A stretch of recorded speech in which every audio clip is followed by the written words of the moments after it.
psicoterapeuta, formador también de psicólogos que se dedican a terapia, específicamente a la terapia sistémica. ¿Cómo estás, Héctor? Hola Andrés, qué gusto verte. Acá estamos bien, terminando el año bastante bien, diría. Un poco cansado, pero como estamos todos a esta altura del año. Así es, pues. Héctor, cuéntame un poco, yo di unas pinceladas de cuáles son tus ocupaciones, pero bueno, tú tienes una larga trayectoria en lo que tiene que ver con la psicoterapia, la atención a personas, parejas, te has ido especializando, te has ido formando también en los diferentes roles, ¿cierto? Tanto como psicoterapeuta, como académico, docente, investigador y también supervisor. Cuéntanos un poco cuál ha sido esa trayectoria para que los que nos escuchen la conozcan. Ok. Bueno, yo trabajo principalmente, yo diría, como psicoterapeuta, es lo que más me define en mi trabajo, en mi rol, es lo que más hago. Hago harta clínica, como bien obrero de la psicoterapia, como un trabajo bien arduo en lo que es la atención. Y por otro lado, me he dedicado al tema de formación en universidades y en centros de formación a psicoterapeutas principalmente y a la formación de supervisores en psicoterapia. Son como las dos líneas que me he dedicado a partir de investigaciones, de docencia, y ahí tengo una experiencia como de, diría ya, unos 12, 14 años más o menos trabajando en docencia junto con la psicoterapia. Son cosas que hago en paralelo y la verdad es que son dos cosas que me motivan enormemente en mi desarrollo profesional. Conversábamos que uno de los intereses comunes tiene que ver con cómo el hacer psicológico, ¿cierto?, se basa, y la psicoterapia en particular, que realizan los psicólogos, se hace de acuerdo a una base científica, ¿cierto? Sea la Mm, modalidad que sea la orientación que sea. La psicología es una ciencia y como tal, junto con explicarse al ser humano, busca desarrollar métodos que sean válidos, ¿cierto? Que sean apoyados en el método científico y que tengan evidencia. Y en ese sentido tú me decías que uno de los temas que hoy día te interesaba compartir con nosotros era las actuales investigaciones, en qué es lo que están, cuáles son los principales hallazgos, cuáles son como las técnicas que de alguna manera se han ido posicionando en el tiempo como válidas, ¿cierto? Y me imagino que otras que han ido cambiando o se han ido enriqueciendo también de esas investigaciones. absolutamente. Bueno, ya que tú adentraste el tema, ¿no es cierto? Quizás es situarnos un poco en la historia de lo que dice la investigación en psicoterapia. Los primeros estudios, si uno piensa históricamente, son como los estudios que habían por la línea freudiana, porque era lo que estaba más actual en ese momento. Estamos hablando de principios de siglo pasado.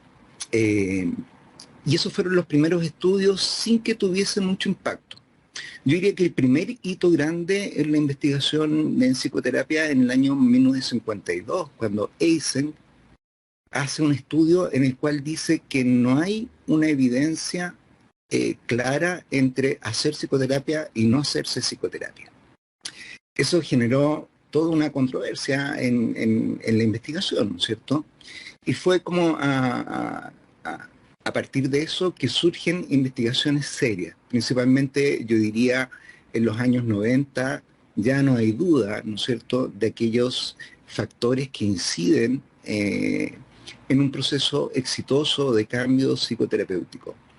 Eh, Surgió el metaanálisis tiene que ver con varios estudios, ¿no es cierto?, que se agrupan y permiten, ¿no es cierto?, tener una visión mucho más amplia del campo en el que se está investigando.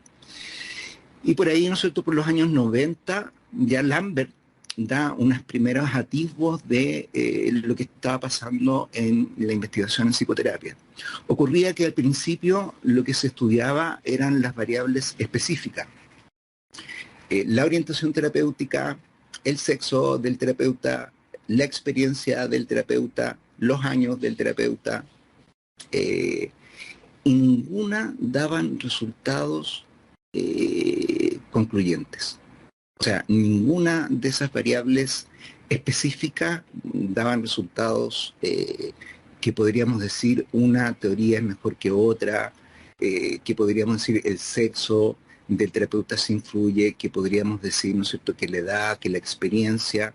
Incluso hay ciertas investigaciones con CryptoMatch que se realiza en varias partes de Estados Unidos, en las cuales, ¿no es cierto?, se coloca a un grupo de personas con un terapeuta, entre comillas, que son personas de la calle, a otro grupo con psicólogos, psicoterapeutas, y a otro grupo, ¿no es cierto?, con profesores.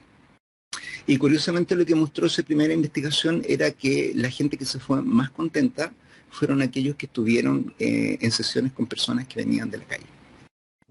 Entonces esto empieza a remover enormemente el campo de la investigación en psicoterapia y se empiezan a estudiar aquellos factores que curiosamente suelen ser mucho más inespecíficos. Hoy día tenemos ya claridad de cuáles son aquellos factores inespecíficos. Por ejemplo, para el resultado exitoso de un proceso psicoterapéutico, el 40% de los factores que apuntan al éxito de una psicoterapia son factores extraterapéuticos, factores que ocurren fuera de la terapia. La conversación que tuviste con un amigo, un hecho, un evento en la semana, que no tienen que ver, ¿no es cierto?, con la terapia propiamente tal. Un 30% del éxito de un proceso terapéutico tiene que ver con la alianza terapéutica, el vínculo terapéutico. Bourdain, Safran y otros autores han descrito la alianza o el vínculo terapéutico no solo como la capacidad de empatizar con el otro, la capacidad de tomar la postura del otro, sino de tener también el componente del vínculo, que es importante, pero también objetivos y metas claras. O sea, pareciera ser que la alianza con objetivos, el empatizar, metas claras de trabajo, coordinadas, ¿no es cierto?, y conversadas con el cliente, sería un 30% de predictor de éxito. Eso es bastante. Si pensamos en un 30%, fíjate que el 15% restante lo tiene la variable inespecífica de la esperanza y la fe en el cambio que tiene el cliente. No es banal preguntarle a un cliente, ¿tú tienes esperanza de que esto se pueda resolver? A mayor índice de esperanza, mayor es la posibilidad de éxito en la terapia. Y si hay poca, ¿cómo aumentamos ese nivel de esperanza, ¿no es cierto? Debiera ser un foco inmediato a trabajar. Y el otro 15% restante tiene que ver con las técnicas. Tiene que ver con las técnicas y las estrategias. Entonces, si pensamos, generalmente la mayoría de la formación de terapeutas que están iniciándose, que todavía no son terapeutas, digamos practicantes, están muy desesperados por las técnicas, muy desesperados por conocer técnicas. En mi experiencia, cuando los alumnos tanto de pregrado como de inicio de un programa de formación, está muy centrado en las técnicas y desesperados por obtener como el libro de recetas. Y se ha visto que eso tiene poco impacto en el éxito de un proceso terapéutico. Entonces ahí va también la evolución de la persona del terapeuta, ¿no es cierto? Hay varias cosas que nos va diciendo la investigación en psicoterapia. Scott Miller, que es un tremendo investigador de lo que es psicoterapia, ¿no es cierto? Él habla de poder adoptar el marco de referencia del cliente. Es como uno poder adoptar ese marco de referencia. ¿Cuáles son las ideas y las creencias que el cliente tiene del cambio? ¿Cuál es el significado y cuál es la narración que él se da del cambio? Hablar del cambio, ¿no es cierto?, en sí es terapéutico. Lo que se ha visto también es que el ritual terapéutico, donde hay una posición, digamos, de terapeuta complementaria con la de un consultante, en sí es terapéutica. En sí es terapéutica, y eso explicaría por qué, si yo voy a un tarotista y tengo fe y me calza en mi marco de referencia, me resulta y me va bien. Por eso, si voy donde un chamán y tengo fe y creo y me calza en mi marco de referencia, me va a ir bien. Entonces es como un factor que podríamos decir común en la parte ritualística del proceso. O sea, la parte ritualística tiene en sí un peso. El saber que ya soy un terapeuta tiene un peso. Ahora, esto no se contrapone a la idea de que uno solamente debiera centrarse en la relación, o en el vínculo, o en la alianza, como tú quieres llamarlo, terapéutica. Por ejemplo, Marianne Krauss ha hecho harta investigación en la Universidad Católica al respecto, señala que el tener un modelo, el adquirirse un modelo, es muy importante para el éxito de un proceso terapéutico. ¿Por qué? Porque empodera al terapeuta en un rol. Se siente mucho más seguro y esa seguridad la transmito en la alianza terapéutica. O sea, de alguna manera el terapeuta, al tener de alguna manera herramientas incorporadas, asume un rol, este rol ritualístico que dice. ¿Sí? Absolutamente. Y la Bueno, es lo que ella tiene un libro maravilloso que yo lo recomiendo, ¿no es cierto?, que es Investigación en Psicoterapia, un libro, quiero ser más exacto, es como se llama Psicoterapia y Cambio.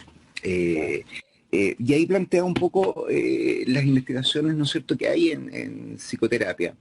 Y ella plantea que el tener un modelo terapéutico empodera, y el empoderarte como terapeuta te hace generar una alianza, un vínculo mucho más potente. O sea, pareciera ser que da seguridad. En relación a modelos que se haya estudiado que tengan más efectividad que otros de los tradicionales, no hay ninguna investigación que muestre un modelo más eficaz que otro. La última investigación, por lo menos que yo tengo registro, es del 2019.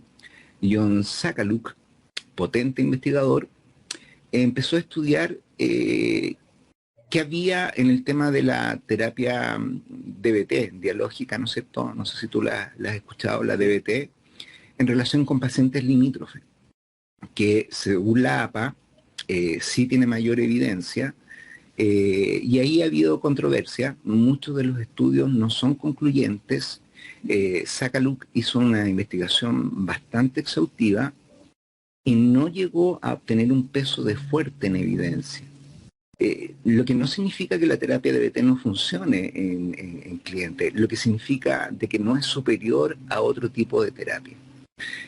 Se pensó también que la terapia cognitiva, racional, ¿no es cierto?, podría tener más evidencia en la depresión, pero se vieron que muchos de esos estudios fueron alterados por, ¿no es cierto?, miembros de agrupaciones cognitivas con intereses en los estudios, con intereses reales en los estudios. Por lo tanto, yo creo que uno tiene que ser muy cauteloso con lo que va leyendo que está de moda, porque la verdad es que hasta hoy día, ¿no es cierto?, no tenemos evidencia. El día que la tengamos, ¿no es cierto?, es como que vamos a descubrir un tremendo hallazgo en psicología que lamentablemente hasta la fecha no lo tenemos. No hay una variable específica. Hoy día se suele hablar ya no se habla ni siquiera tanto de factores inespecíficos. Hoy día estamos hablando de factores comunes. Estamos hablando de factores comunes. Y eso también explica el que hoy día uno pueda elegir un buen terapeuta, que en el fondo la orientación en sí no va a ser un factor decidor. Por eso hay buenos terapeutas, ¿no es cierto? Hay buenos terapeutas que pueden manejar aquellos factores comunes. La investigación hoy día es factor común, ese es el tema. Héctor, en esa perspectiva entonces, ¿cuáles son los énfasis de la formación hoy día de un terapeuta?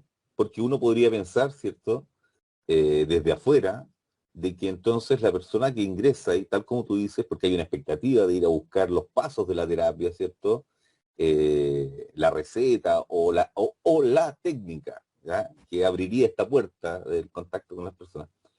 Entonces, ¿cómo se orienta esa formación? Porque entiendo que ahí, por un lado, está darle la base teórica, el modelo comprensivo respecto a cómo se desarrollan ya sea las relaciones, la personalidad, el individuo, los rasgos, desde el punto de vista que tú quieras mirar la conducta, ¿cierto?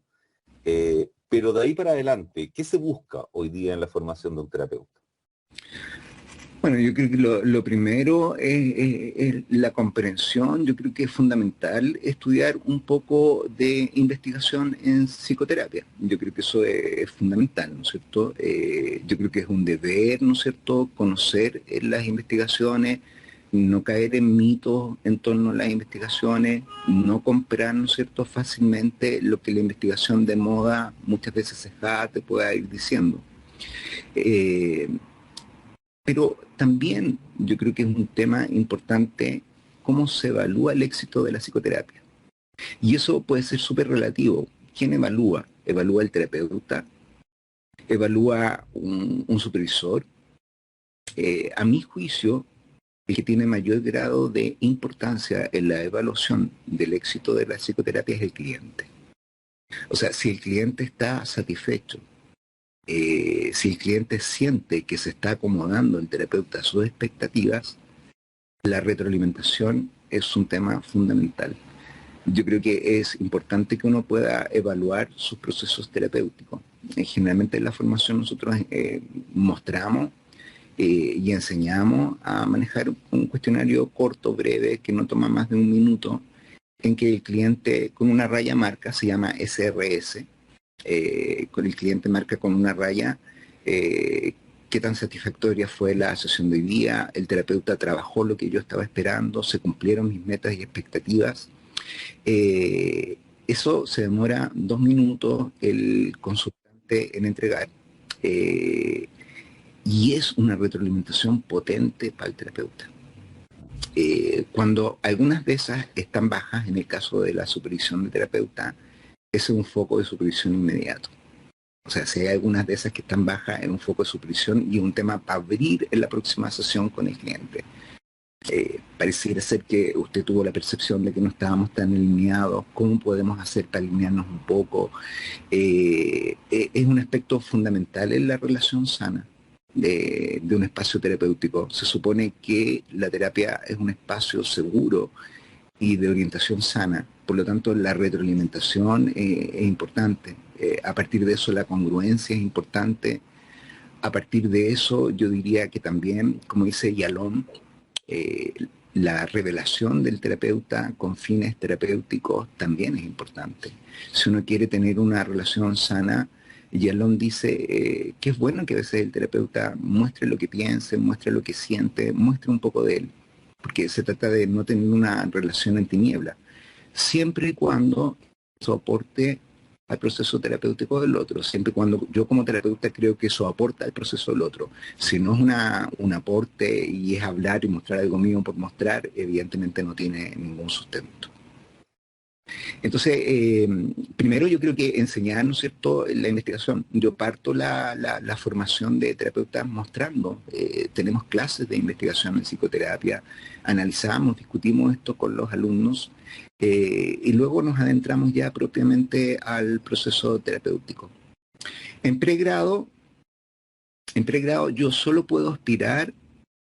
Fíjate que en el desarrollo de un terapeuta existe nivel de incipiente, practicante, terapeuta, experto, maestro. En pregrado yo solo puedo aspirar a llegar al practicante. El practicante es aquel que logra tener una hipótesis comprensiva y logra tener un conocimiento del por qué, ¿no es cierto?, ocurre tal situación. Eso ya lo hace un practicante. El incipiente no tiene una teoría de la base, no tiene una mirada ontológica del otro, y él es el que busca técnicas desesperadamente para poder resolver. En el segundo ya hay un nivel de reflexión. Y yo creo que terapeuta, que es lo que aspiramos en la formación de posgrado, bien digo, se requiere ya de una comprensión, de un análisis, de hipótesis, de poder desafiar esas hipótesis y de poder intervenir ya.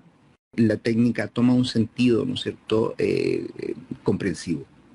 Para eso se requieren mínimo, ¿no es cierto?, yo diría entre 6. Hay algunos autores, estaba pensando en Esteban Lazo, que propone este modelo que a mí me gusta mucho, de incipiente hasta maestro,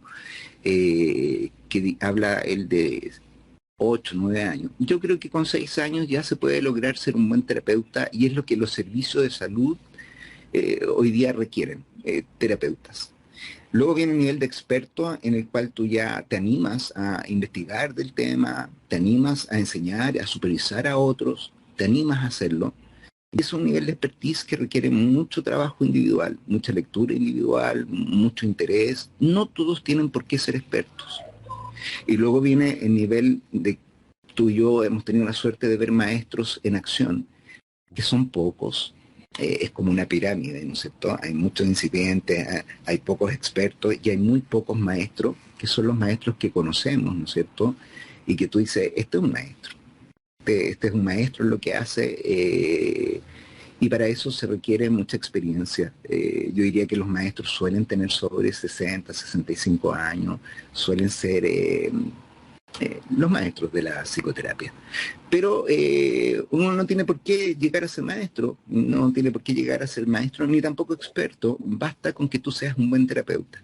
Y eso sí requiere de una formación, eso sí requiere de un modelo, eso sí requiere conocer campos de investigación, eso sí requiere conocer, ¿no es cierto?, el por qué la técnica con un sentido, ¿no es cierto?, con un sentido hacia lo que yo quiero trabajar. Entonces lo que estamos formando en pregrado son alumnos que tengan una buena práctica en términos de manejo de hipótesis. Y lo que buscamos en el posgrado es ya formar terapeutas, consolidar terapeutas. El oficio del terapeuta es un oficio que se aprende con el tiempo, que se aprende con la experiencia y que se aprende con la base teórica y con el conocimiento de lo que uno hace. Yo creo que esa es la meta, tener terapeuta. Yo creo que los programas de salud estatales deberían mejorar mucho si se contrataran terapeutas. Muchas veces se contratan a neófitos iniciantes o incluso a veces se contratan a practicantes y yo creo que se requiere un nivel de especialización. Yo creo que es deseable para la formación de terapeutas. Sí, además por el nivel de complejidad y por el tipo de población que llega sobre todo al sistema de Absolutamente. salud. Sergio, y en esa perspectiva, porque los programas de formación de pregrado han cambiado mucho, ¿cierto? Desde la formación generalizante, centrada en el contenido, con poca acercamiento a la realidad, ¿cierto? De hecho, ahora hasta las universidades tienen un área que se llama de vinculación con el medio, porque no se concibe la academia sin el impacto interactivo con el entorno. Em, ¿Cuán necesario es, de alguna manera, en esta formación, eh, que los estudiantes o que las personas que se acercan a ese proceso tengan base a este modelo? Y te hago esta pregunta, pero la uno con otra que quizás no tiene mucho que ver, pero que está relacionado con lo que está pasando hoy y lo que ocurre en el mundo. Esta idea de que la terapia, la psicoterapia, puede ser abordada también por personas que no sean necesariamente psicólogos, ¿ya? Que recoge tradiciones de otros países. Te fijas que está muy relacionado con los psiquiatras en Estados Unidos, y que acá llega de la mano del trabajo social, porque son políticas de salubridad. Y entonces lo uno con la formación de pregrado, ¿te fijas? Porque uno debería suponer entonces que ahí tiene que haber un alineamiento para que las personas que opten por estas vías dentro de la psicología tengan una construcción un poquito más distinta, porque de lo contrario pareciera ser que el salto hacia el posgrado eh, queda vacío en algunas áreas. No sé si tú has Mm. visto eso, y qué piensas también, más allá de lo gremial en el fondo, de las diferenciaciones gremiales que uno tendría que hacer siempre. Yo creo que hay que partir haciendo algunas distinciones. Yo soy partidario de que a nivel primario, evidentemente estén, ¿no es cierto?, profesores, asistentes sociales, agentes comunitarios. Me parece que es súper necesario. Yo creo que a nivel primario. Yo creo que a nivel secundario ya se requiere, donde sitúo la psicoterapia. Yo sitúo la psicoterapia a un nivel secundario. Yo creo que se requiere una especialización. Yo creo que la formación de pregrado suele ser muy generalista todavía acá en Chile. Se han hecho esfuerzos, ¿no es cierto?, en relación a que muchas universidades hoy día mantienen los CAPS, centros de atenciones psicológicas. Todas las universidades tienen un CAPS donde se hace también un aporte a la comunidad. Se reciben clientes de manera gratuita o a muy bajo precio y pueden acceder a terapia alumnos que están en formación supervisado. Y ahí también yo creo que hay que hacer una distinción. Es muy distinta la supervisión en vivo, porque hay distintas maneras de supervisar, ¿no es cierto? Grupal, individual, supervisión en vivo y supervisión indirecta. La supervisión indirecta es cuando un alumno me relata acerca de un caso. Yo me quedo con lo que me relata ese alumno. Sin embargo, hay un problema en la formación de pregrado, es que cuando yo soy supervisor de pregrado, tengo una dualidad de roles. Por un lado, te pido que me cuentes lo que ocurre en terapia y por otro lado, te estoy evaluando. Por lo tanto, hay algunos estudios que muestran que los alumnos de pregrado solo cuentan lo bonito de la psicoterapia, porque por detrás va una nota y lo saben. Entonces, hay toda una postura en la cual yo me inscribo, que somos partidarios de que eso no debiera ser evaluable con una nota, que debiera evaluar otro profesor un trabajo teórico acerca de la materia, pero que el supervisor esté libre de la dualidad de roles, no a la dualidad de roles, no a tener doble rol. O sea, perdón, para que entendamos bien. Yo entiendo que es que no sea calificable, pero sí evaluable en términos de que la persona reciba la retroalimentación para poder desarrollar esa competencia y habilidad, ¿cierto? Entiendo eso. Absolutamente, absolutamente. La calificación con notas tradicional, ¿no es cierto?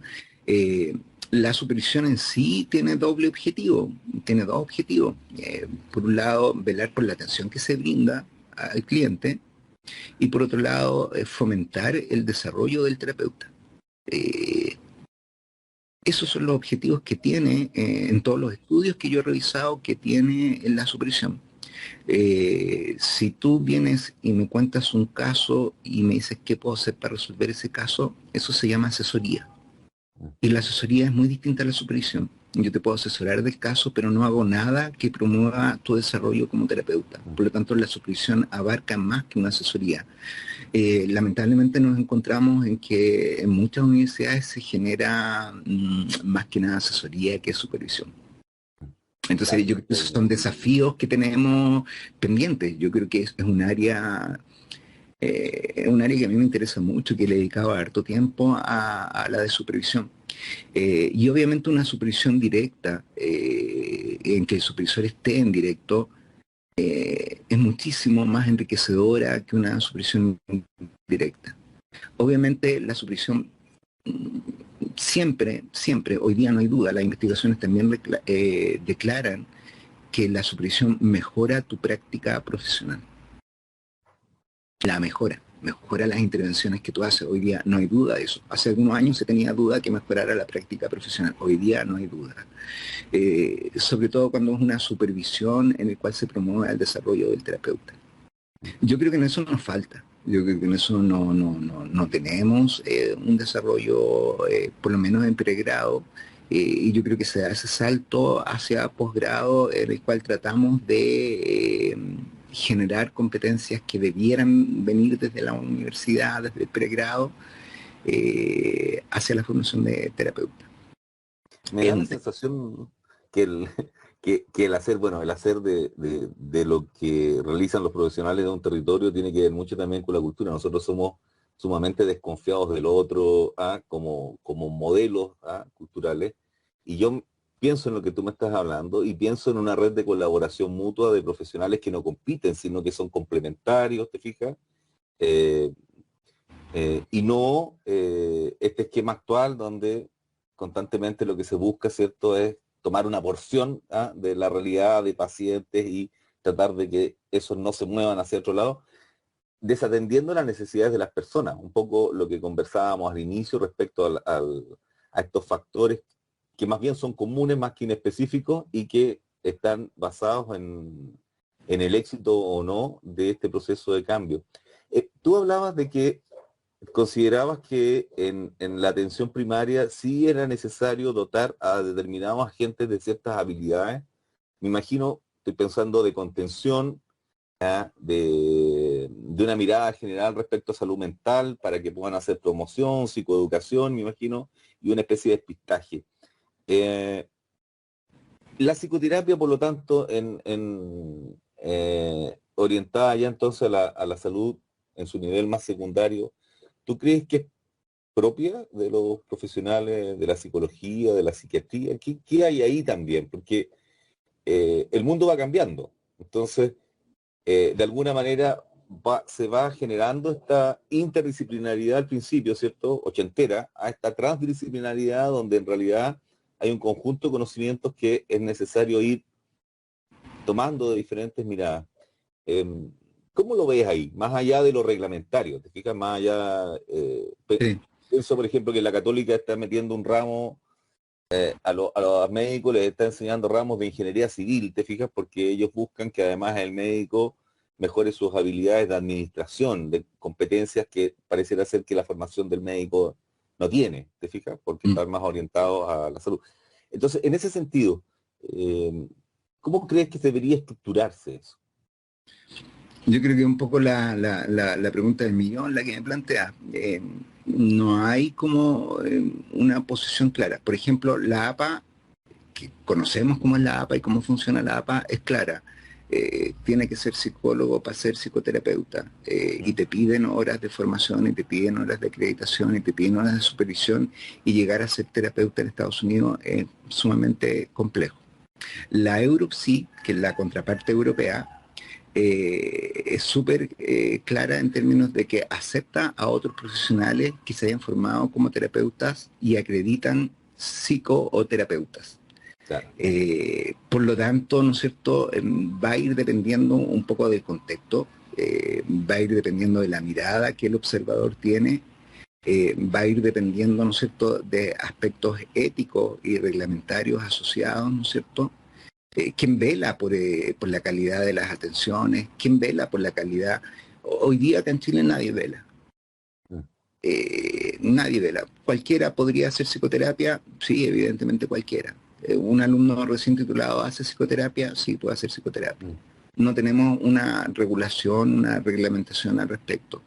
Eh, yo creo que va a ir dependiendo mucho de la mirada. Yo en lo particular soy partidario que sí tenga una formación el terapeuta deseable, ¿no es cierto? Un manejo ético, legal, ¿no es cierto? Eh, Defiendo, abrazo partido la formación de psicología con todo lo que eso implica. Eh, eh, pero, sin embargo, a nivel mundial no hay claridad. O sea, ¿qué más claro que la APA con una mirada y la EUROPSI con otra? Mm. Entonces, ahí nos interpela un poco la situación en la que estamos. En la que estamos. Tú estuviste mucho tiempo ligado al tema de la actividad gremial, ¿cierto? También relacionado con esto, con de alguna manera la supervisión de los estándares, por llamarlo así, del ejercicio. Sabemos que la ley hoy día todavía no le devuelve a la tutoría ética a los colegios profesionales y parece que en este modelo va a ser muy difícil que eso se... ¿Por dónde crees que va la idea, aparte de mejorar la formación y que para que en el fondo los estudiantes conozcan también desde el punto de vista ético y técnico la responsabilidad que tienen en sus manos cuando abordan estos asuntos? Pero por otro lado, eh, está el hecho de que supone eso solamente la autorregulación. Y sabemos todos que la autorregulación es una parte del proceso. Yo sé que tú tienes esta idea y que yo la comparto, de que hay una formación especializada, eh, pero ¿cómo crees tú que debería ser el acceso en términos de que hoy día, por ejemplo, la formación está radicada en unos 3 o 4 institutos de prestigio, ¿cierto?, en el país, universidades, pero nos llenamos también de ofertas a través de procesos online, por ejemplo. Eh, y uno, personalmente, yo no tengo nada con el tema online, para nada. De hecho, es lo que he estado incursionando la atención. Pero a uno también le llama la atención que desde esa perspectiva, en qué momento ocurre justamente lo que tú señalas. O sea, este proceso de reflexión conjunta, de modelaje, porque hay mucha formación que además es asincrónica. Entonces, es muy difícil contactarse con eso. Quizás en eso pudiera también haber quizás una regulación, quizás un poquito más, una certificación mayor, ¿te fijas? Porque claro, el terapeuta que tiene una persona que ya es terapeuta y que tiene un juicio formado, efectivamente a través del modelo online asincrónico puede actualizarse de los contenidos, ¿ya? Pero una persona que está recién partiendo, ¿ya? O que está en el tránsito de esa formación, parecería extraño que solamente se quedara con el acumulo de información, ¿te fijas? Medina, no sé qué piensas al respecto. ¿Cómo crees o para dónde vas tú que estás involucrado derechamente en la formación hoy día universitaria? Yo creo que ha sido un tema complejo, ¿no es cierto? Ha sido un tema que nos ha tenido dándonos de cabeza durante mucho tiempo. Hace algunos años estaba la certificación por el grupo de pares, que era la antigua acreditación, donde uno certificaba sin un reconocimiento legal, pero era someterte al grupo de pares, donde habían expertos, supervisores, quienes revisaban tu formación, las horas, cumplir con ciertos requisitos.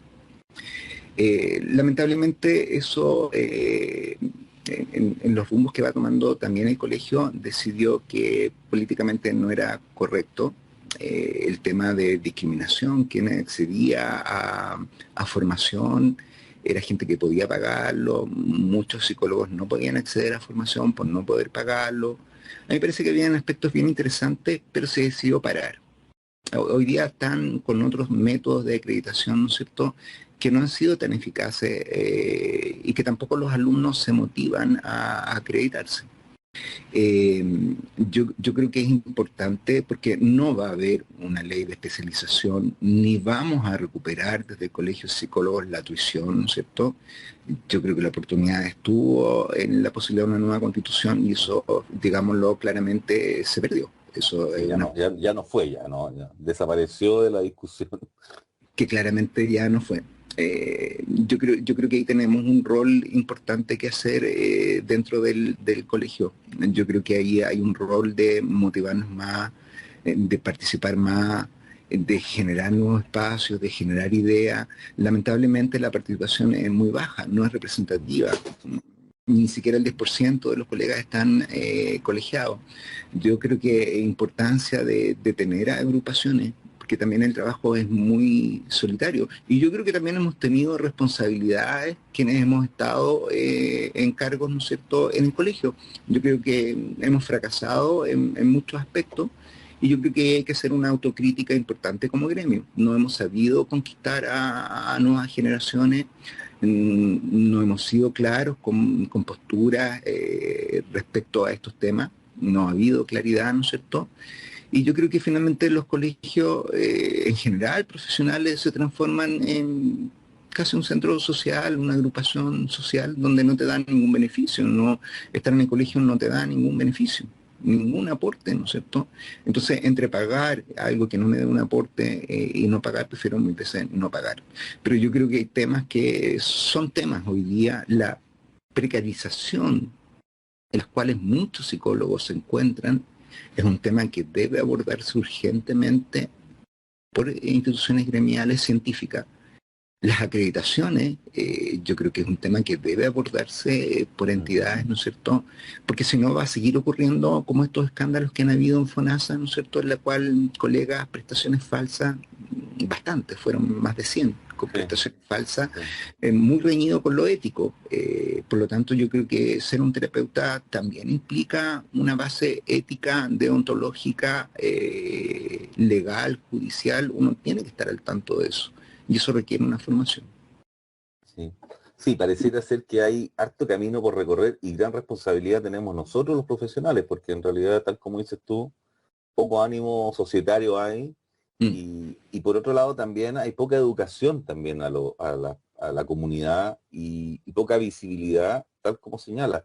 Por ejemplo, de la calidad que podría estarse prestando en determinados lugares que se habla de especialización, sobre todo en la política pública, que toman a profesionales muy jóvenes y con unos niveles de renta que son y condiciones laborales que atentan justamente contra esa supuesta especialización que la persona dice tener, en el entendido de que además una persona que se está especializando y que se ha especializado en el mundo que vivimos ahora, sobre todo, es una persona que está en continua formación y por lo tanto debería tener otro tipo de condiciones.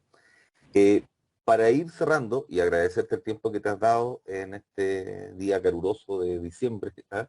En lo que estás haciendo tú, en tu atención terapéutica, se está hablando mucho de la crisis de salud mental, ¿ya? Como, como bueno, yo tomo entre paréntesis este tema de que sí, la pandemia nos generó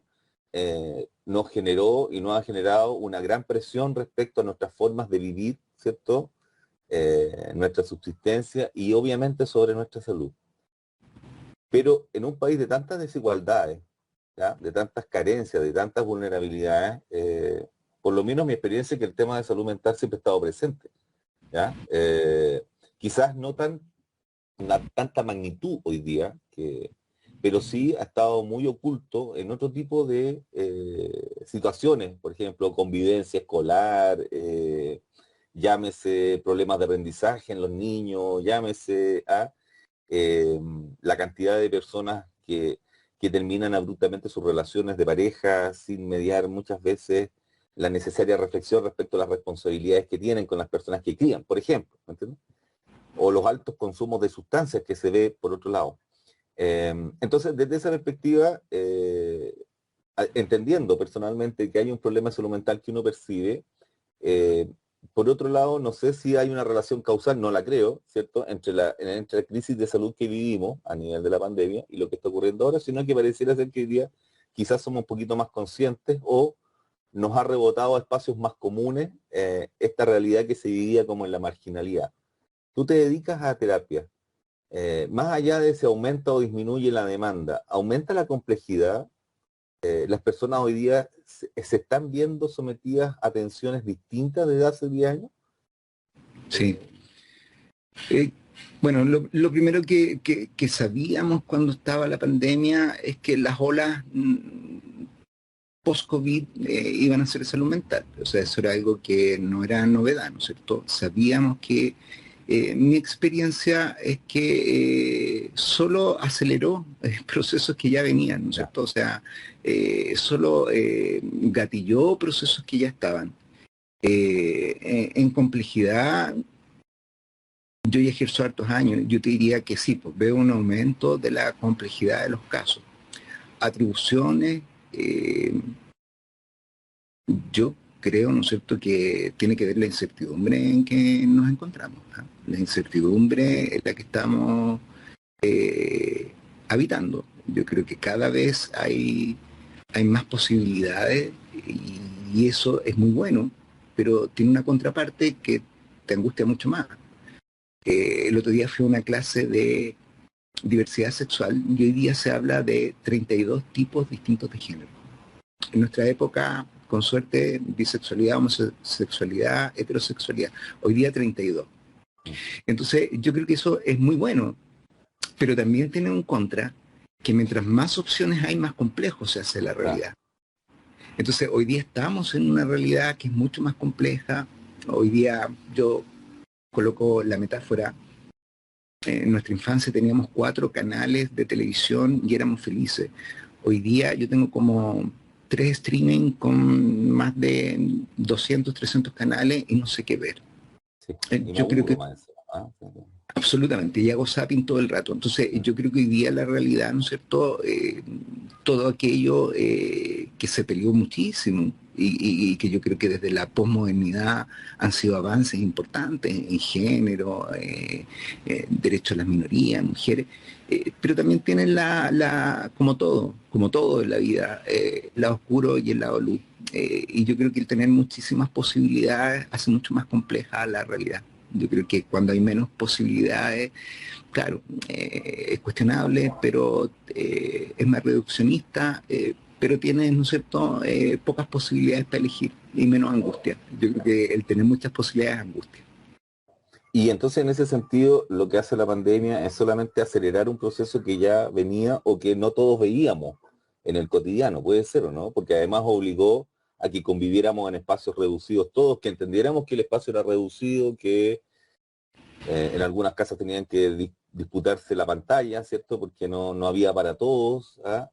O estaban obligados a verse todo el día, personas que por diferentes motivos, pero básicamente, sobre todo en la capital, por sus largas jornadas de trabajo escolares, no se veían, ¿ah?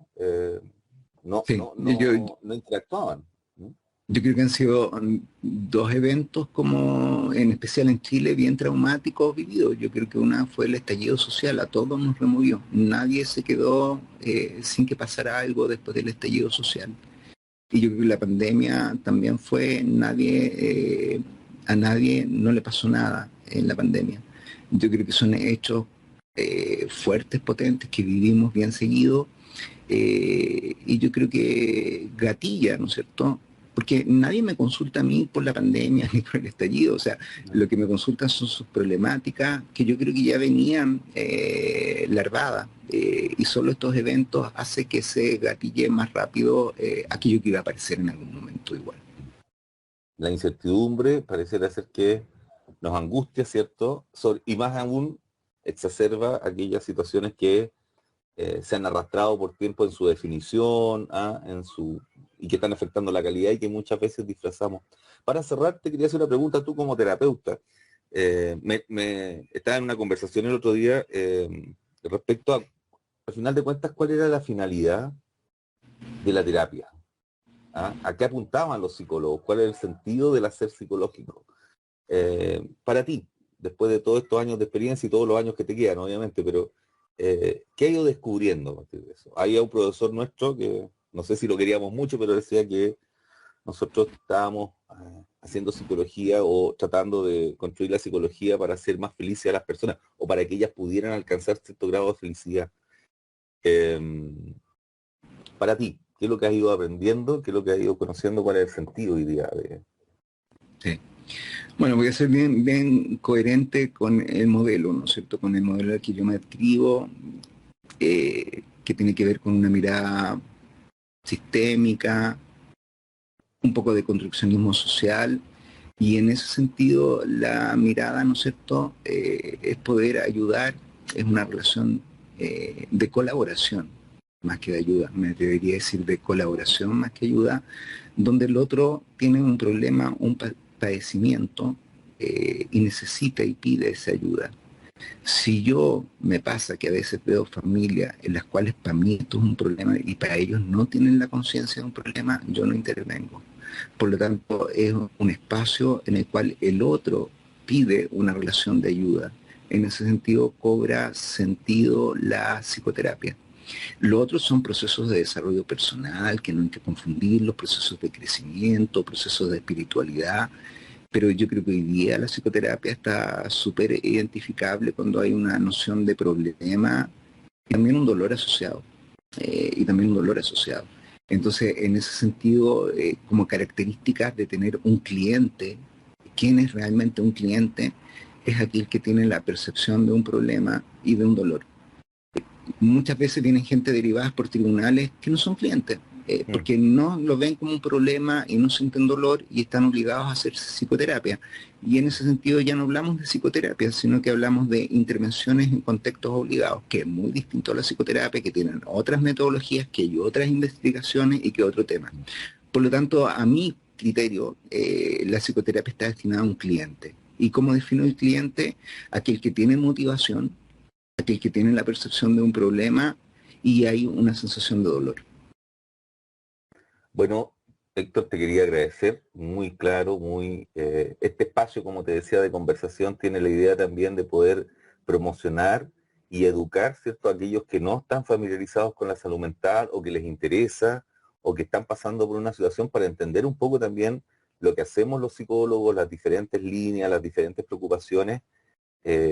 Y me parece súper interesante lo que planteaste porque efectivamente el sufrimiento, la voluntad de cambio, ¿ah? Y la identificación de una problemática son variables que efectivamente consideran, y esa distinción que haces tú además, de estas derivaciones por diferentes medidas de tribunales, penales, hasta civiles que hay, ¿ah? Cuando se paga psicoterapia por efecto de un resarcimiento de daño, hay que entenderlas también como parte de otros procesos que no son para nada desechables, sino que tienen una metodología, un sentido y un objetivo, ¿ya? Pero que tienen que ser distinguidos de este proceso psicoterapéutico. Absolutamente, Así que absolutamente. muchas gracias, Héctor, gracias por el No, tiempo, he aprendido harto también yo, siempre es qué bueno bueno, conversar con los colegas, qué bueno. así que un gusto, muchas gracias, ojalá que nos sigamos viendo por lo menos una vez al año, una muerte de obispo, como decían los viejos, cuando se juntaban. Y esto es, bueno, Conversaciones de Psicología, un espacio necesario para discutir acerca de lo que somos, de lo que queremos ser y de las herramientas que la psicología como ciencia nos entrega, ¿cierto?, en este arte también, porque pareciera ser que la psicoterapia tiene una parte de ciencia, pero tiene mucho de arte, de artesanía, de construcción con el otro. Así que muchas gracias. No, gracias a ti, Andrés. Un gusto y estamos en contacto. Gracias. Estamos en contacto.